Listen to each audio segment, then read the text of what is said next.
오늘도 복된 주일을 맞아서 이 자리에 함께 하신 여러분들을 진심으로 기뻐하며 환영합니다. 주님의 크신 은혜와 복이 함께 하기를 축복합니다. 이 자리에 함께 하고 싶은데 이런 저런 상황들 때문에 함께 하지 못해서 안타까워하시는 성도님들도 분명히 계실 것입니다. 그분들에게도 주님의 위로와 평안이 함께 하기를 축복합니다. 우리가 하나님을 우리의 믿음의 대상으로 고백할 때 우리 하나님은 온 세상의 주관자이시다. 사람들의 주관자가 되신다. 또 그 하나님은 우리 구원의 주님이시다. 우리는 믿음을 통해서 그렇게 고백합니다. 이러한 상황이 일어날지 아무도 예측하지 못했습니다. 그리고 중국에서 발생되었던 그 사건이 우리나라, 또 일본, 중동, 지금은 유럽 전역에 미국에까지 확산되고 있는 이 전 세계적인 유행병이 될 줄은 아무도 알지 못했을 것입니다. 그러나 우리는 분명히 이 모든 일들이 하나님의 섭리 안에서 일어난다는 것을 믿음으로 고백하는 사람들입니다. 지금은 어렵고 힘들고 과연 이 상황이 언제나 지나가게 될지 알지 못하지만 우리는 이런 어려움들 속에서도 하나님께서 그의 자녀된 저와 여러분에게 또 우리가 생각지 못했던 은혜를 주실 것을 기대하면서 나아가기를 바랍니다. 어떤 상황이 어려우면 또 다른 상황 속에 우리가 받는 은혜가 있다는 것 우리가 알게 됩니다. 그래서 우리가 일상사를 살아가면서도 경험하는 일이고 특별히 하나님의 사랑하심을 입고 살아가는 저와 여러분에게 있어서 고난과 시련이라고 하는 그 보자기 속에 감싸져 있는 하나님의 은혜가 분명히 있다는 것을 우리가 생각하면서 이 어려울 때일수록 우리는 더 하나님을 바라봐야 하는 것이죠.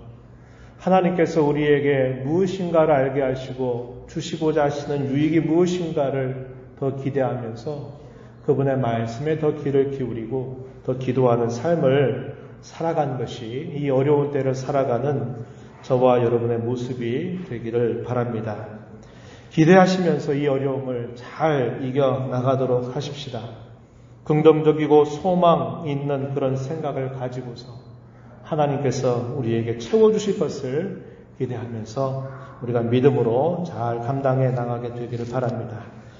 하나님께서 이 모든 일들 속에 우리가 일상적으로 해왔던 우리의 삶의 형편들을 다 바꾸어 버리셨습니다. 교회당을 중심으로 우리가 늘 살고 또 교회당을 중심으로 봉사하고 섬겼던 우리의 모든 행위들도 하나님께서 이런 사태를 통해서 하지 않도록 자제하도록 우리의 삶을 이끌고 계시고 있다는 겁니다.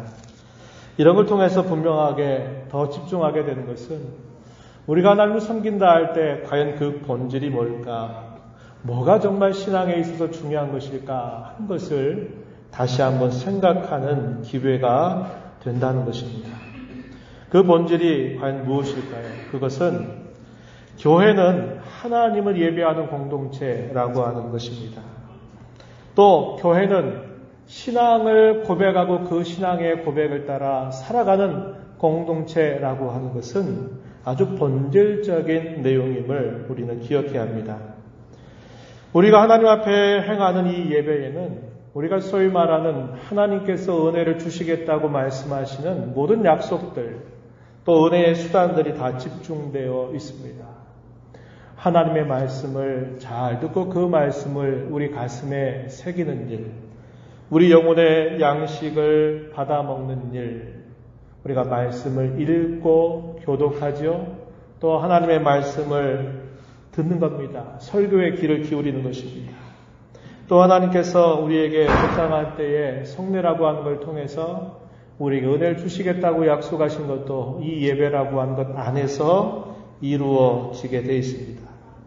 그래서 우리가 하나님께로부터 받는 이 은혜의 모든 내용들이 이 예배에 집중되고 있다는 것을 기억한다면 우리 하나님 앞에 예배하면서 오늘도 하나님께서 나에게 그리고 우리에게 주실 은혜를 기대하고 또 그러한 은혜를 생각하면서 사모하면서 하나님 앞에 예배하는 자세를 가져야 한다는 겁니다. 이것은 우리 신앙의 대단히 본질적인 내용의 해당된다고 하는 겁니다. 오늘 이 시간 여러 어려움들 가운데에서도 하나님 앞에 나오신 여러분들, 예배 순서에만 참여하지 말고 살아계신 하나님 앞에 예배에 동참하게 되는 복된 시간이 되기를 다시 한번 진심으로 바랍니다. 오늘 우리의 설교의 제목은 믿는 도리의 소망이라고 하는 제목으로 함께 말씀을 나눕니다. 우리가 먼저 생각할 첫 번째 중요한 내용은 우리가 하나님께로부터 구원의 은혜를 받았다고 하는 사실입니다. 그런 구원의 은혜를 받았다라는 내용이 오늘 우리가 읽어간 이 본문의 앞부분에서 소개가 되고 있어요. 그 구원의 은혜를 생각하면서 우리가 어떠한 신앙을 하나님 앞에 고백하며 살아야 될까? 우리가 고백하는 이 신앙에 대한 수많은 도전들이 어떻게 우리에게 주어지고 있는가 하는 것들을 살펴보고 우리가 어떻게 그런 많은 도전들을 믿음으로 잘 이겨나갈 것인가 하는 내용을 오늘 말씀을 통해서 함께 생각해 보려고 합니다. 오늘 우리가 읽은 이 본문 19절에서부터 22절 내용까지는 하나님께서 베풀어 주신 구원의 은혜에 대해서 소개를 해주고 있습니다. 그 내용을 두 가지 정도로 요약해 볼 수 있겠는데, 하나는 뭐냐면 그리스도의 완전하고도 영원한 희생의 제사를 통해서 우리가 성소에 나아갈 수 있게 되었다라는 사실을 하나로 소개합니다. 또 하나는 그리스도께서 하나님의 집을 다스리시는 큰 제사장이시다라는 사실을 이 본문 속에서 우리에게 전달해 줍니다. 먼저 이 19절 말씀해 보면 우리가 예수의 피를 힘입어서 성소에 들어갈 담력 혹은 확신을 얻었다라고 분명히 소개해 주고 있어요. 여기서 말한 이 성소라고 하는 것은 구약시대에 있었던 성소와 지성소 중에 성소를 말하는 게 아니라 여기서 말하는 성소는 지극히 거룩한 성소, 지성소를 뜻하는 말입니다. 그런데 이것은 구약시대에 있었던 성전 안에 있는 지성소를 말하는 게 아니라 이 히브리서에서 말하고 있는 것은 참 하늘을 여기 성소로 표현하고 있다고 하는 겁니다.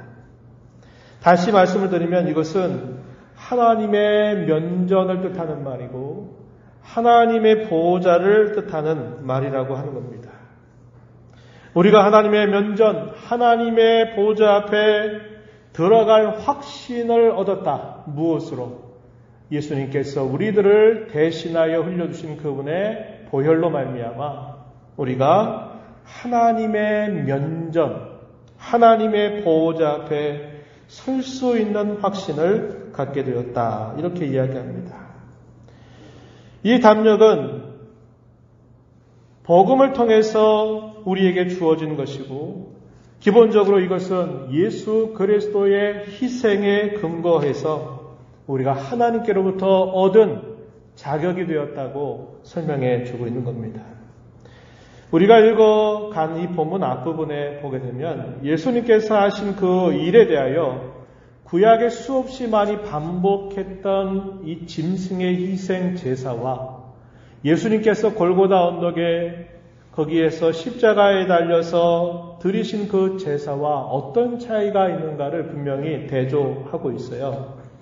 10장 12절 말씀 한번 보시면 이렇게 말합니다. 오직 그리스도는 죄를 위하여 한 영원한 제사를 드리시고 하나님 우편에 앉으셨다. 14절 가서 보면 이렇게 말합니다. 그가 거룩하게 된 자들을 한 번의 제사로 영원히 온전하게 하셨다. 이렇게 말합니다. 예수님께서 골고다 언덕에서 십자가에 달려 돌아가신 그 일은 한 번에 드린 영원한 제사다. 이렇게 이야기합니다. 구약시대 수없이 많이 반복됐던 이 제사와 다르게 예수님이 십자가에 죽으신 그 제사는 한 번의 영원한 제사로 드려졌다고 표현하고 있는 것입니다. 14절에서 읽은 말씀에는 한 번의 제사로 영원히 온전하게 하셨다. 그래서 더 이상의 이런 희생의 제사가 반복될 필요가 없는 완전하고도 영원한 제사를 우리 주님께서 제사를 드려 주셨다. 우리는 그 주님 때문에 하나님의 면전에 나아갈 수 있는 확신을 혹은 담력을 갖게 되었다고 이야기해주고 있는 겁니다. 만약에 우리 주님께서 십자가에서 달려 돌아가신 그 제사가 온전하지 못했다면 제사는 오늘도 계속적으로 반복이 되어야만 했을 것입니다. 짐승의 피를 들여서 피를 뿌리고 하는 이 희생의 제사를 끊임없이 지금도 드려야만 된다고 하는 거예요. 그러나 우리는 하나님 앞에 그렇게 제사를 드리지 않습니다. 우리는 하나님께 그 이루어 주신 완전하고도 영원한 희생의 제사를 근거하여 구원받은 것을 감사하면서 하나님 앞에 예배하러 이 자리에 있는 것입니다. 우리가 읽은 본문 21절에서 또 한 가지 소개하는 말씀은 우리 예수님은 하나님의 집을 다스리는 큰 제사장이시다라고 소개하고 있습니다. 하늘의 성소에는 그것을 다스리시는 큰 제사장이 계시다라고 21절은 우리에게 소개해 줍니다. 그 제사장이 곧 예수 그리스도이시다 이렇게 소개합니다. 우리의 큰 제사장께서는 우리가 언제든지 하나님 앞에 나아가서 하나님께 은혜를 구할 수 있도록 우리에게 길을 활짝 열어주셨다는 것을 이야기해 줍니다. 하나님 앞에서 영원히 살 수 있는 소망을 갖게 해주시는 큰 제사장이 우리의 곁에 늘 계시다고 이야기해 주고 있는 것입니다. 이러한 일들을 통해서 우리 성도들은 이런 구원의 은혜를 받은 자가 되었다고 하는 사실들을 분명하게 이야기해 주고 있는 것이죠. 그러한 구원의 은혜가 과연 어떻게 우리에게 주어지게 되었을까요? 그것은 오직 믿음을 통해서 우리에게 주어진 선물입니다. 하나님께서 우리를 위해서 행해주신 이 구원의 역사를 우리가 믿음으로 받아들이는 것입니다. 우리의 믿음의 대상은 우리 자신을 믿는 것도 아니고 다른 어떤 것을 믿는 것도 아니라 우리의 믿음의 대상은 오직 하나님이시다라는 사실을 우리는 이 믿음을 통해서 늘 고백합니다. 이 하나님은 어떤 분이십니까? 하나님은 신실하신 분이십니다. 하나님은 미쁘신 분입니다. 무슨 말입니까? 하나님은 이런저런 상황과 형편에 따라서 늘 이렇게 저렇게 변하시는 분이 아니라 언제나 충성스럽고 언제나 변함이 없고 언제나 한결같으신 분이라고 하는 겁니다. 우리가 조금 전 예배 때 드렸던 393장 오 신실하신 주 그 찬송을 드렸는데 오늘 우리가 읽은 이 본문 속에서도 표현되어 있습니다. 23절 말씀에 가서 보면은 이렇게 말하죠. 약속하신 이는 미쁘시다 이렇게 말합니다. 약속하신 이 누굽니까? 하나님을 뜻하는 말이죠. 하나님은 미쁘시다. 하나님은 변함이 없다. 하나님은 신실하시다라고 말하는 것입니다. 그러한 신실하신 하나님, 미쁘신 하나님을 우리의 믿음의 대상으로 우리는 고백하면서 우리는 살아가고 있습니다. 이런 믿음의 고백을 두고 뭐라고 말하느냐? 소위 신앙 고백이다. 이렇게 부르고 있는 겁니다. 오늘 우리가 읽은 말씀의 내용 가운데 제목 삼은 거죠. 믿는 도리라고 하는 이 말의 의미가 뭘 말하냐면 우리의 신앙 고백을 뜻하는 말입니다.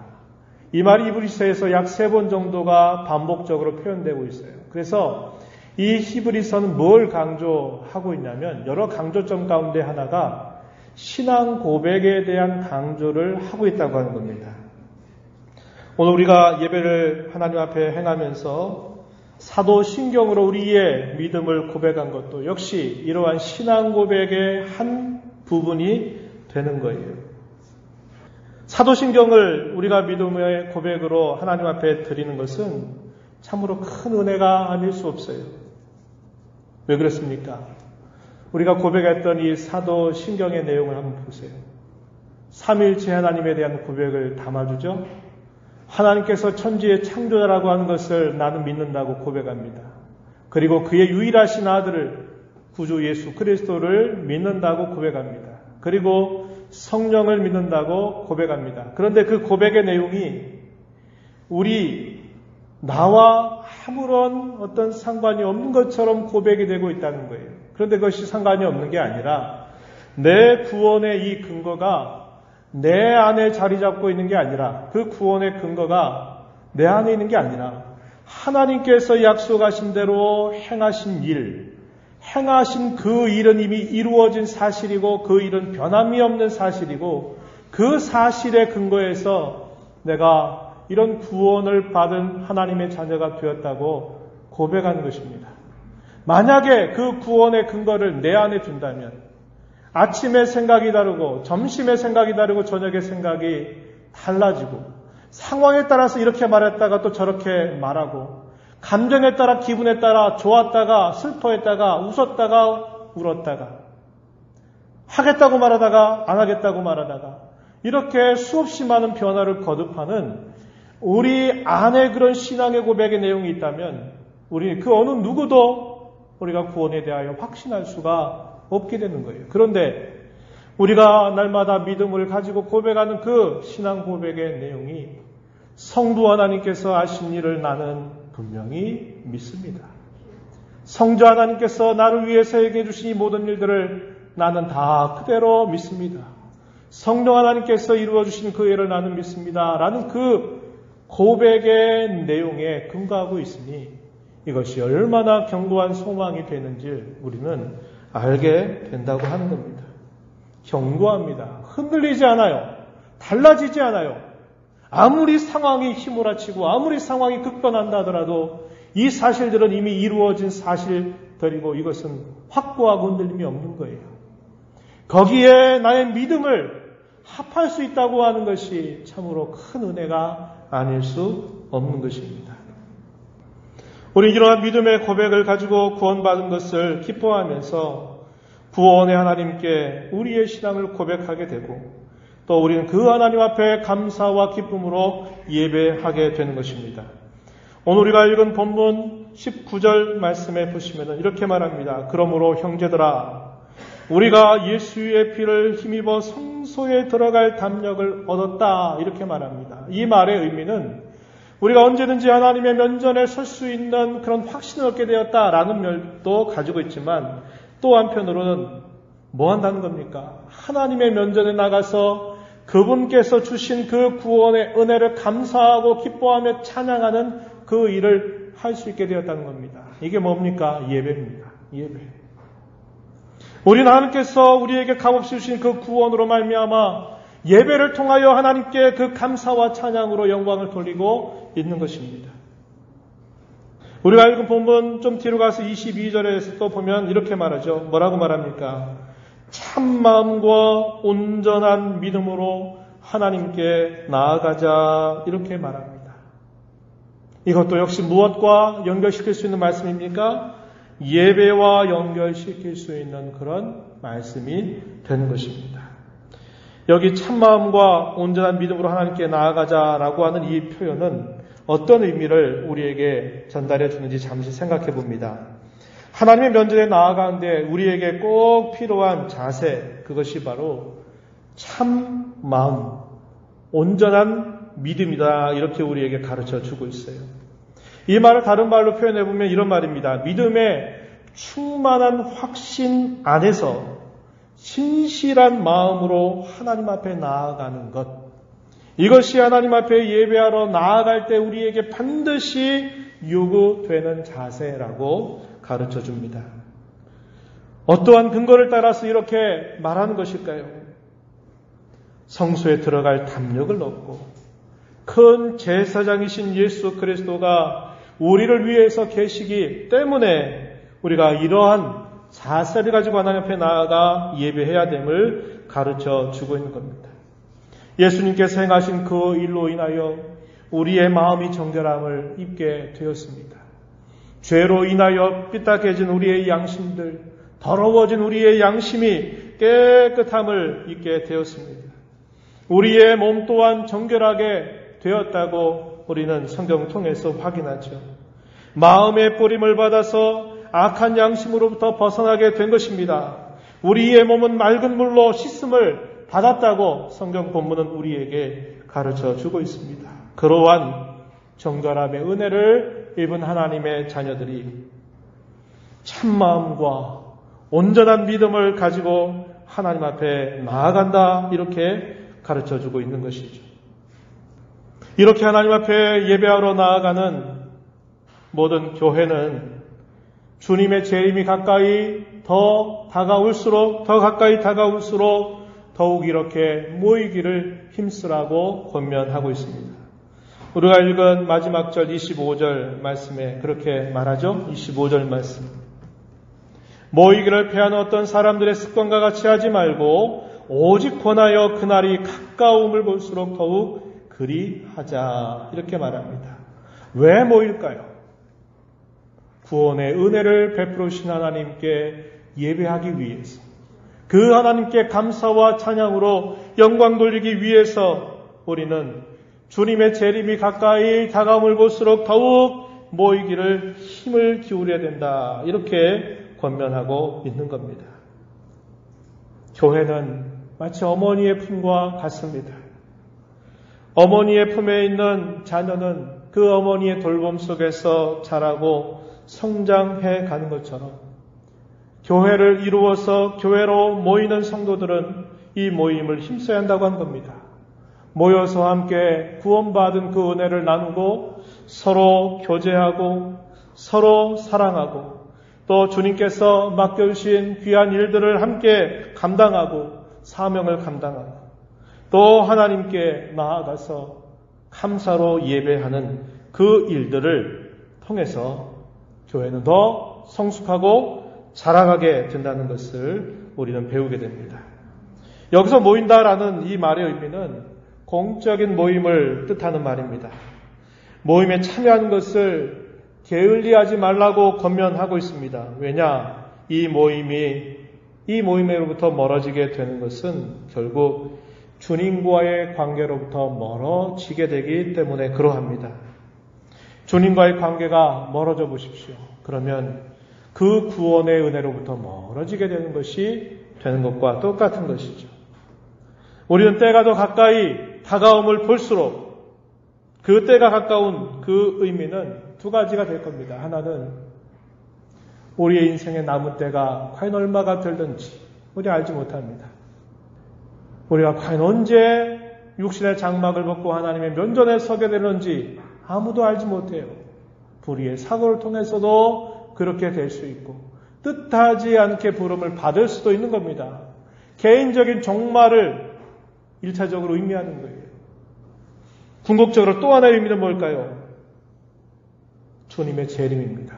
주께서 다시 오시게 될 때가 더 가까이 우리에게 다가옴을 볼수록 주님과 멀어져서는 안 되고 오히려 반대로 주님을 더 가까이 하는 삶을 살아가야 되는 겁니다. 그러기 위하여 우리는 더 모이기를 힘을 기울여야 한다라는 것입니다. 로마서 13장 11절 말씀에 이런 말씀이 있어요. 또한 너희가 이 시기를 알거니와 자다가 깰 때가 벌써 되었으니 이는 이제 우리의 구원이 처음 믿을 때보다 가까웠음이라, 이렇게 말합니다. 이 시기를 너희가 잘 분별해야 된다. 지금은 자다가 깰 때다라고 이야기합니다. 우리의 구원이 처음 믿을 때보다 더 가까이 다가왔다라고 우리에게 가르쳐 주고 있는 겁니다. 그러하기에 우리는 구원의 은혜를 감사하면서 그 하나님 앞에 예배를 통해서 영광 돌리기 위하여 더 모이기를 힘을 기울여야 되고 그 모임을 통해서 더 주님을 늘 가까이 모시고 살아가는 삶을 힘써야 한다고 가르쳐 줍니다. 히브리서 3장에서 또 이런 말씀이 주어집니다. 3장 12절 이하에 보면 또 이런 말씀이 있어요. 형제들아 너희는 삼가 혹 너희 중에 누가 믿지 아니하는 악한 마음을 품고 살아계신 하나님에게서 떨어질까 조심할 것이요 오직 오늘이라 일컫는 동안에 매일 피차 권면하여 너희 중에 누구든지 죄의 유혹으로 완고하게 되지 않도록 하라. 이렇게 권합니다. 살아계신 하나님으로부터 떨어질까 조심해라. 이렇게 사도는 권하고 있다는 겁니다. 그리고 우리가 또 하나 살피는 내용은 본문 24절 가서 보면은 구원을 받은 자로서 한편으로 하나님 앞에 예배하기로 모이기를 힘쓰고 또 한편으로는 모인 성도들 간에 서로 사랑과 선행을 격려하는 일을 힘써라. 이렇게 우리에게 가르쳐 줍니다. 우리가 모여서 뭐합니까? 하나님 앞에 예배하는 것이죠. 또 모여서 뭐합니까? 성도들 간에 서로 사랑을 격려하고 선행을 격려하는 일을 하기 위해서 우리는 모여야 된다고 하는 것입니다. 모든 성도는 서로를 사랑으로 섬길 책임을 가지고 있습니다. 왜 그렇습니까? 저와 여러분은 그리스도의 대제사장인 직분과 그분의 사역의 은혜를 입고 있기 때문에 그분의 사랑으로 말미암아 우리가 건짐을 받고 구원을 받았기 때문에 그분의 사랑을 함께 나누고 실천해야 될 책임이 우리에게 주어진다고 이야기합니다. 혼자 할 수 있는 일이 있을 것입니다. 그러나 함께 모여서 우리가 마음을 같이 해서 할 수 있는 일은 더 많고 더 크다는 것을 우리는 알게 됩니다. 그러하기 때문에 사도는 뭘 권합니까? 모이기를 힘을 기울여라. 이렇게 권면을 하고 있는 겁니다. 그러면 이렇게 모이기를 힘쓰라고 권면하는 이 말씀이 그저 한가롭고 좋은 때, 평안한 때 이렇게 모이라고 했을까요? 이렇게 궁금해집니다. 근데 이 히브리서가 기록되고 있는 배경은 그런 상황이 아니었다는 거예요. 믿음에 대한 많은 도전들이 당시의 성도들을 흔들어대고 있는 그 시대에 사도는 너 그러하기 때문에 더 모이기를 힘을 기울이라고 권면하고 있는 거예요. 믿음에 대한 많은 도전들이 그들을 계속적으로 도전하고 있는 겁니다. 그 도전의 내용들을 우리가 함께 살펴보게 되는 것이에요. 그 내용을 우리가 한번 살펴보면 그 당시에는 큰 박해가 있진 않았어요. 그러나 그 박해의 즈음에 해당되는 시기였다는 것을 알 수 있게 됩니다.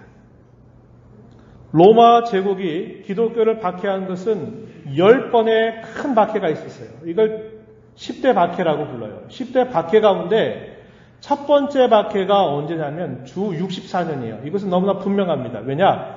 그 당시에 네로라고 하는 황제가 다스리게 될 때 예수 믿는 사람들을 대대적으로 잡아 죽이는 일이 64년에 있게 됐어요.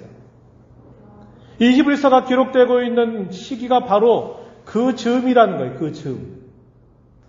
예루살렘의 성전이 완전히 무너지게 된 때가 역사적으로 몇 년이냐면 70년입니다. 70년 때 로마의 장군 디도에 의해서 예루살렘 성전이 완전히 무너지게 내리면서 예루살렘에서 더 이상 희생제사를 드릴 수 없게 되어버렸어요. 그런데 이 히브리서는 구약의 희생제사와 계속적으로 비교하면서 그리스도의 완전한 희생제사를 대조시키죠. 그렇기 때문에 AD 70년 이전입니다. 그런데 64년에 대박해가 있었고 바로 그 즈음에 이 말씀이 기록되고 있는 거예요. 그러면 그 당시에 사회가 얼마나 혼란스러웠던 상황이었을런지 우리는 조금 가늠해 볼 수 있다는 것입니다.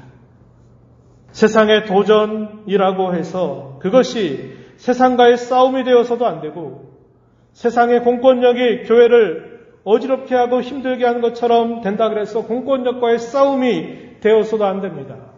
교회의 싸움은, 성도의 싸움은 국가와의 싸움도 공권력과의 싸움도 아니라 그것은 믿음의 싸움이어야만 합니다. 그 믿음의 싸움에서 교회가 움츠러 들어서 안 되고 그 믿음의 싸움에서 승리해야 될 것을 사도는 가르쳐 주고 있는 겁니다. 히브리서 11장 32절 이하의 말씀에 보면 우리 잘 아는 말씀이죠. 히브리서 11장은 소위 믿음장이라고 부르는 내용입니다. 그 믿음장의 내용 가운데 후반부에 보게 되면 이렇게 말하죠. 32절 잠깐 한번 보실까요? 이렇게 말합니다. 내가 무슨 말을 더하리요? 기드온, 바락, 삼손, 입다, 다윗 및 사무엘과 선지자들의 일을 말하려면 내게 시간이 부족하리로다. 이렇게 말하면서 33절에서부터요. 35절 앞부분까지는 뭐에 대한 이야기를 하고 있냐면 믿음을 가지고 아주 좋은 일, 기쁜 일, 그런 걸 행한 일들이 표현되어 있습니다. 겉으로 볼 때 다 이겨낸 거예요. 승리해낸 거예요. 능력을 행한 것입니다. 그 내용들이 소개돼요. 예를 들면 33절에 그들은 믿음으로 나라들을 이기기도 했고 의를 행하기도 하고 약속을 받기도 하고 사자들의 입을 막기도 했다. 불의 세력을 멸하기도 했다. 이렇게 말합니다. 그리고 쭉 소개가 되다가 35절 뒷부분에서 쭉 소개하는 내용들을 보면 다 받은 겁니다. 받은 거예요. 시련 당하고 고난 당하고 죽음을 당하고 하는 일들이 쭉 소개가 돼요. 35절 가서 보면 뭐라고 말하냐면 여자들은 자기의 죽은 자들을 부활로 받아들이기도 했다. 어떤 이들은 더 좋은 부활을 얻고자 해서 심한 고문을 받았다. 부차히 풀려나기를 원하지 아니하였다. 어떤 이들은 조롱과 채찍질 뿐 아니라 결박과 옥에 갇히는 시련도 받았다. 돌로 치는 것, 덤으로 켜는 것, 시험과 칼로 죽임을 당하고 양과 염소의 가죽을 입고 유리하여 궁핍과 환난과 학대를 받았다.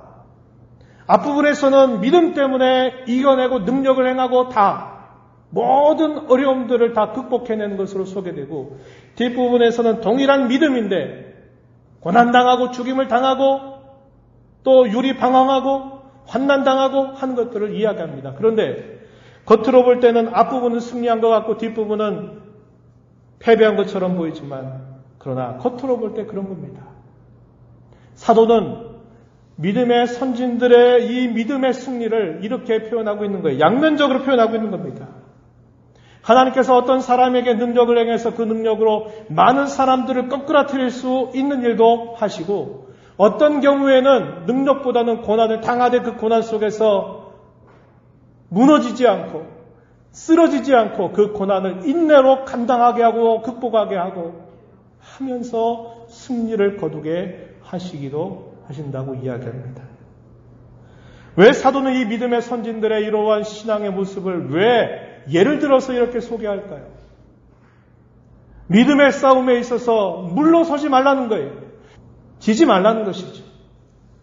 편지를 받는 성도들의 형편에 대해서는 히브리서 10장 32절 이하에 아주 잘 표현이 되고 있습니다. 그때 아까 말씀드렸던 것처럼 네로 왕자의 기독교 대박해가 있을 즈음이었기 때문에 교회에 대한 시선이 따가웠고 교회에 대한 많은 시련과 박해가 있었던 때입니다. 그러한 어려움이 당하니까 성도들이 어떻게 할까요?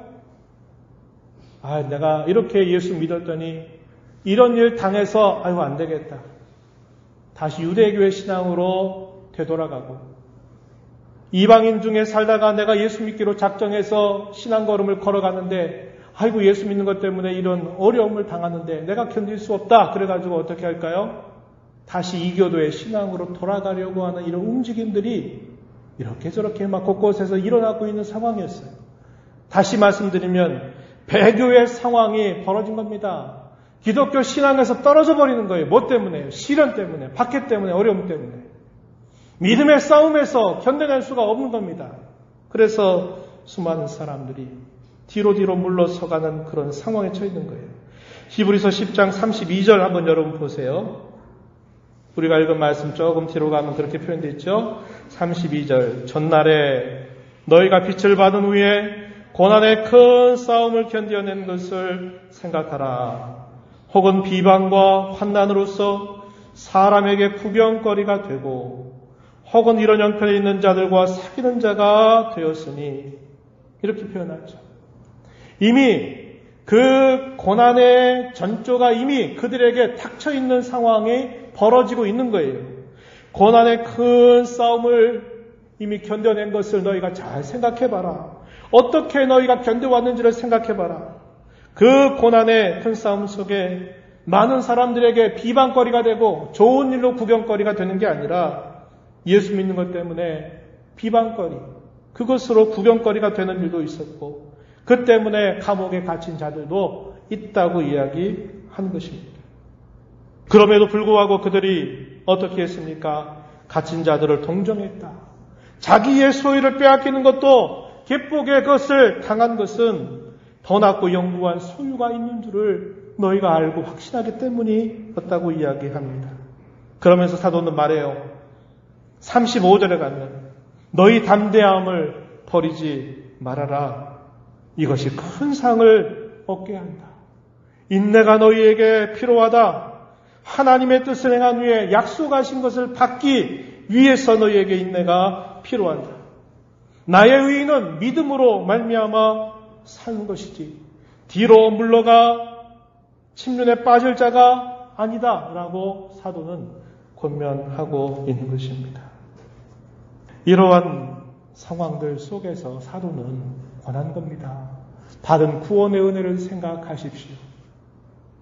그 은혜를 따라서 우리가 하나님의 면전에 설 수 있는 것, 하나님 앞에 나아가서 예배할 수 있는 이 특권, 하나님 앞에서 성도들이 함께 모여서 더 사랑을 격려하고 선행을 격려할 수 있는 이것을 빼앗기지 말라는 겁니다. 상황과 형편이 어려움에 몰아넣고 너희 그러면 안 된다. 너희 그럼 고난을 당한다. 박해를 당할 거다. 라고 하는 위험이 계속적으로 그들에게 있을지라도 이 믿음의 싸움에서 이겨내라. 견디어내라. 이렇게 사도는 권하고 있는 것입니다. 말씀을 맺으려고 합니다. 도전에 대한 응전의 능력을 키워가는 저와 여러분이 되기를 바랍니다. 수많은 도전들은 믿음의 도전입니다. 우리의 믿음을 향한 도전이에요. 어떤 분들은 이렇게 오해합니다. 어떻게 오해합니까? 우리 예배하는 것을 국가가 지금 방해한다. 그 국가와의 싸움을 이렇게 생각하고 공권력을 행사해서 그 공권력이 지금 교회를 박해한다. 이렇게 또 생각하기 쉽고요. 그런데 그 싸움의 본질은 그런 거에 있는 거 아닙니다. 어디에 있을까요?